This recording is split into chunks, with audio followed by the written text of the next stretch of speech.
Mitosis in onion root and whitefish blastula. First, I completed a number of steps to observe a slice of an onion root in the process of mitosis. First of all, I placed a slice of the root on a microscope slide, having stained this slice beforehand to make the chromosomes more visible. Then, I used the lower power objective lens to focus the microscope on the slide and bring the root cells into focus. Having focused the microscope, I have observed the following changes. Interphase. According to the stages of mitosis, during interphase, DNA is duplicated in preparation for mitosis, that is, for the following phases. There is not much to examine, so I have moved on to the next stage.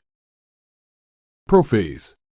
During that phase, as a result of further chromosome condensation, I observed a ball of initially thin and later thicker and shorter strands appearing in the nucleus. The nucleolus and nuclear envelope are still visible in the early stages of prophase. By the end of it, they disappear. Metaphase. The spindle fibers can be observed to draw the chromosomes to the nucleus cell center. What it does is helps to arrange a copy of one of the chromosomes for every new nucleus in the next stage. Anaphase.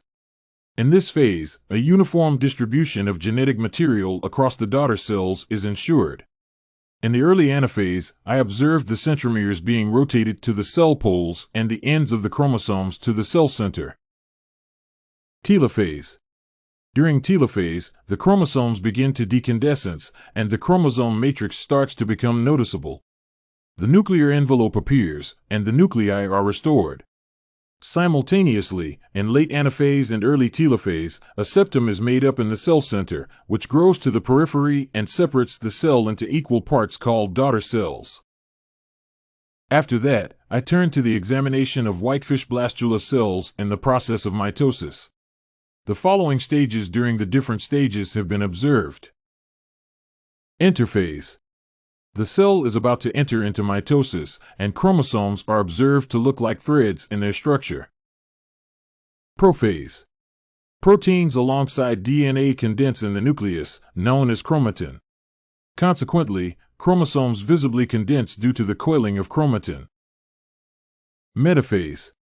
I have observed the chromosomes lining up due to mitotic spindle tension. The spindle takes all the chromosomes and puts them in the center of the cell, ready to divide. Anaphase. Each pair of chromosomes is divided into two independent but identical chromosomes. After that, they can be seen pulled by the spindles forced to the different poles of the cell. Telophase.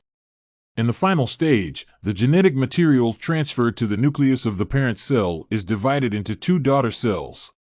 Around each chromosome group, a nuclear membrane is formed. It separates nuclear DNA from the cytoplasm. After that, chromosomes are observed to separate and form chromatin.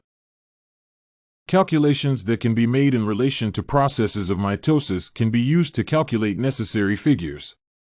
Percentage of cells in a stage equals number of cells in a stage / total number of cells times 100. The time that an onion root tip cell spends at each stage equals number of cells at each stage / total number of cells counted times 720, where 720 minutes is the cell cycle for onion root tips. The percentage of time spent in each stage of the cell cycle equals total time in stage / total time.